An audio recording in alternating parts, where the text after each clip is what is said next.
Coming up, the Iowa Democratic Party calls for the University Democrats and Iowa leaders to step down. And later, the university hosts a documentary's first ever premiere. Kirk Ferentz announces his plans for next season. Iowa City looks to warm up as we wrap up this week. All that and more coming up on this Friday morning edition of DITV News. Don't go anywhere. DITV News starts right now.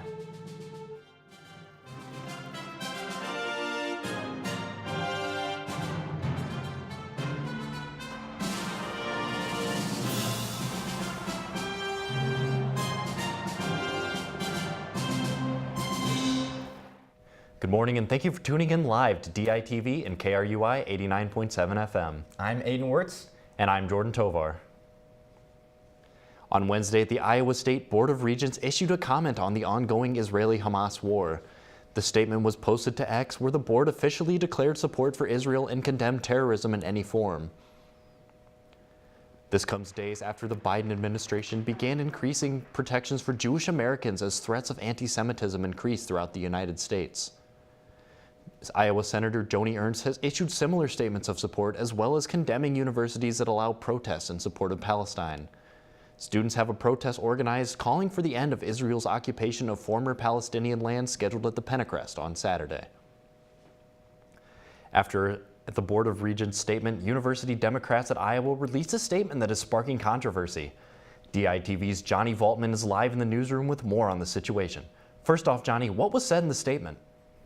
Well, Jordan, the University of Iowa Democrats released a statement to Instagram Wednesday night, which has now since been taken down. The student org shared a paragraph supporting the Palestinian people.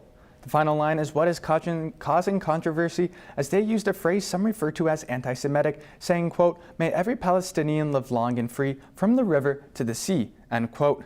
The slogan refers to Palestinians taking back land from the Israeli people from the Jordan River to the Mediterranean Sea. Some believe the phrase suggests the genocide of Jewish people to retrieve the land. Now, what has been the response to this statement? Well, Jordan, the Iowa Democratic Party released a statement yesterday talking about the statement. They are condemning the University of Iowa student government, the Iowa Student Organization. They are calling for the resignation of 3 members. That includes the vice president, the secretary, and the treasurer, as all 3 signed off on the statement. College Democrats at the University of Iowa State then released their own statement in response. The ISU student org has disaffiliated with the Iowa Democratic Party. Iowa State Democrats left due to the way the Iowa Democrat Party reacted to the University Democrats at Iowa. So far, none of the 3 members have resigned, and no further social media posts have been made. Back to you, Jordan.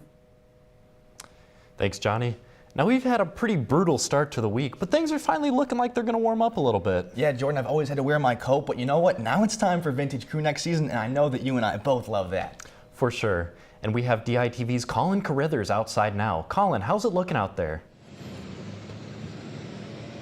Jordan, it's looking great right now. With the way things have been recently, this feels great right now. It's 45 degrees outside. I'm at the corner of Washington and Madison, and it's only going to look better. Today we're going to see a high of 57 degrees, though it'll still be pretty cloudy, and temps are going to drop to 35 degrees later tonight.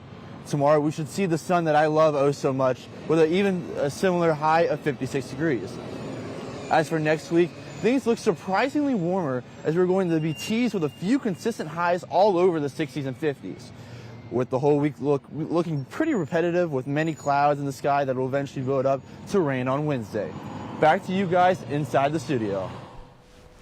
Thanks, Colin. Kirkwood Community College announced yesterday that its Iowa City campus has been sold to Oral-B, a dental hygiene products manufacturer.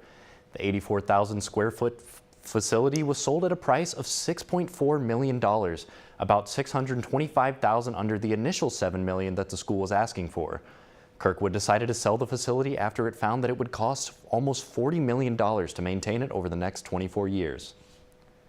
Iowa City Veterans Affairs has seen a rise in veterans using its telehealth system recently. Over the past year, over 72,000 people have used the service across the country. 31% of those veterans use services at the Iowa City VA facility. The system gives a number of care options to veterans, including mental health services, primary care, neurology, and cardiology. Clinics are located throughout Iowa, including Coralville, where technicians help veterans connect with a healthcare specialist for an appointment. Last night, the UI College of Nursing and Public Health hosted a documentary premiere. DITV's Ryan Lynch is live in the IMU, where they showcased the Bears on Pine Ridge for the first time last night. That's right, Jordan. The movie started filming in 2015 after the second state of emergency for suicides in the Oglala Lakota tribe on the Pine Ridge Reservation in South Dakota. The frequent suicides among teenagers prompted tribe member Tiny DeCory to start the Bear program. And we just have an array of activities. Whatever the kid comes in and is interested in, and if we're not doing it, we're going to do it so the kid can continue to come into the program. DeCory and her daughter Dawn were at the screening for a discussion after the movie. We're not just suicide prevention. We do college prep, job readiness programs, youth development. The federal government has not provided any support to help the suicide epidemic on the Pine Ridge Reservation. Our children are killing themselves. That don't make any sense. We don't need the United States government. We don't need that. We got each other. And to myself, I wanted to get really cocky and say, "Hey, you got Tiny D." The film showcased the problems and how the project is helping the Pine Ridge community. We are starting to see the outcomes of our work. You know, they may seem little, but it's good to see them, or to see some that have attempted 13 times that are now good parents, or they're holding a job. DeCory's final message is for people to be good to each other. The film will continue to be presented at film festivals around the country. Back to you, Jordan. Thanks, Ryan. Despite Colin saying things are going to be looking warmer next week, the winter weather will be here before we know it. Colin, how does the University of Iowa plan for when extreme weather eventually makes its way to Iowa City? That's right, Jordan. The university plans to function during inclement weather and expects students and instructors to continue to meet for classes unless it is unsafe to travel and do so. The university will use the Hawk Alert system as its main resource to inform the campus community on cancellations of classes and/or other events. It will also post extreme weather issues on the university homepage, emergency information website, and Twitter account. And Jordan, my coat's going to be hidden away in my closet. It'll still be on standby for the winter, and I hope you agree with me when I say I hope not to see one of those alerts anytime soon. I certainly agree, Colin. I hate the cold. An investigation has found that former athletic commission staffer Don Chamberlain was linked to missing funds. This state investigation that ran from 2020 to 2022 found that he mishandled over $17,000 in licensing fees and taxes owed to the state, accepted more than $1,700 in illegal gifts, and misplaced a pair of state-purchased Apple AirPod Pros. It is unclear whether he will face any criminal charges. Aiden, the football team's playing at Wrigley this week. That's pretty unusual. Yeah, Jordan, a football game in a baseball stadium back in my home state of Illinois. But for now, let's get a preview of the DITV's package before the kickoff. Well, we have another loaded episode of Before the Kickoff for everyone this week. Max, not only do we talk about Brian Ferentz and his release, we also each have our Hawkeye highlight where we put a spotlight on who we want to within this Iowa football program. And not only that, but AJ details all the games around the Big Ten and obviously outside the Big Ten as well. And don't forget about this belt that we compete for each and every week. You get to hear our score predictions and our players to watch against Northwestern. It is going to be a fun one, and make sure you tune in as the Hawkeyes are going to play in Wrigleyville. It's going to be a very interesting one, so make sure you know everything you need to know before the kickoff.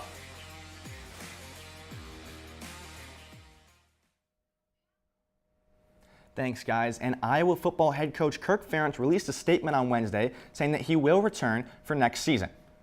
With the removal of his son Brian Ferentz at the end of the season, there were many concerns as to whether or not he would return for his 25th year with the Hawks. I enjoy coaching. Fortunately, I feel really good. The doctors tell me I'm okay. I hope they're right. And I hope to keep doing this for quite a while. And I've always loved being here. I've been here 34 years now. Kirk is also the longest active tenured coach in all of the FBS and is the third winningest active coach, only behind Mac Brown at UNC and Nick Saban at Alabama. It was also yesterday that the football team released the dates for their 2024 schedule, which includes some palm trees and a trip out west to UCLA and 2 bye weeks. Moving forward to this weekend's matchup against Northwestern is another inspiring kid captain that will take the field at Wrigley. DITV sports reporter Sarah Galla highlights the heartwarming story of Lincoln Veach. Lincoln Veach is a true inspiration to the Hawkeye community. At such a young age, he took on acute B-cell, acute lymphoblastic leukemia, and necrotizing fasciitis. He is this week's kid captain at the Iowa Northwestern game. So you're excited to go to watch it at Wrigley Field, huh? Yeah. He has gone through numerous amounts of surgery at the University of Iowa Children's Hospital.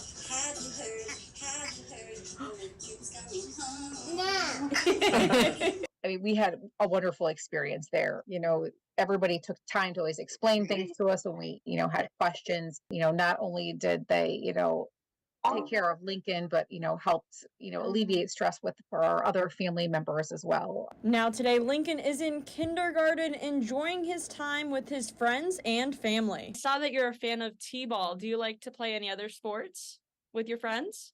Yeah. What type of sports do you like? What sport? Football. Yeah, you just got done playing flag football, didn't you? So get ready, Hawkeye football fans, as Lincoln will be on the field at Wrigley Field this Saturday. From the University of Iowa, I'm Sarah Galla, DITV Sports.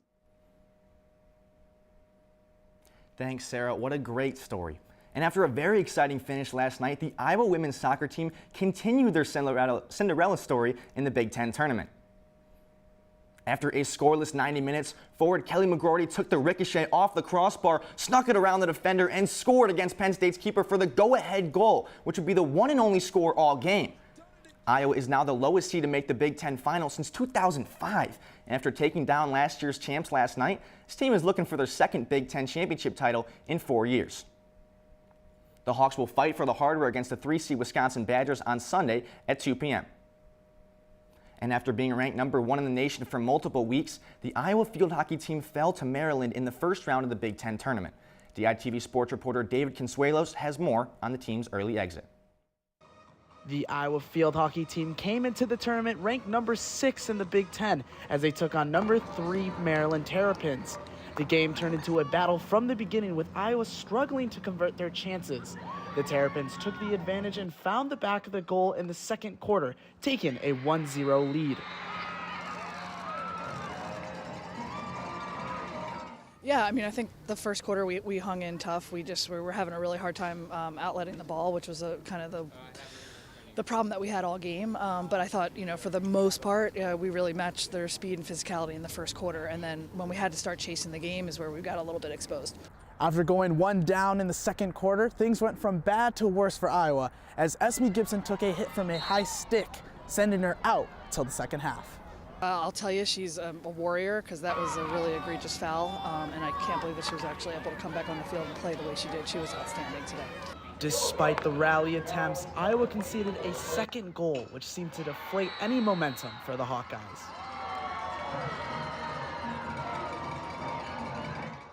After the disappointing loss, Iowa now looks towards Sunday to see if they are selected for the national tournament. From Ann Arbor, Michigan, David Consuelos, DITV Sports. Thanks, David. And even with the loss, the Hawks season might not be over just yet. And the Iowa women's wrestling team will have their first ever meets in the black and gold this weekend. The 8th-ranked Hawks will take on 7th-ranked East Stroudsburg in Pennsylvania on Saturday and travel to New Jersey for the Princeton Open on Sunday. Iowa is bringing in 13 new signings this year, including 4 transfers and 9 freshmen. One specific freshman and Iowa native Lily Luft is first in her weight class nationally and will be ready to roll on Saturday. Hawkeye fans will be very excited to get their first look at this squad and what they can do. Certainly a pretty crucial weekend for the Hawkeyes, Aiden. Yeah, Jordan, it is some losses, some wins, but again, Iowa sports, everybody loves them, and there's a lot to look forward to in the future. Thank you for tuning in to DITV News and listening to KRUI 89.7 FM. Be sure to head over to dailyiowan.com for all your latest news between Monday and Friday. For DITV News, I'm Jordan Tovar. And I'm Aiden Wirtz. Have a fantastic Friday.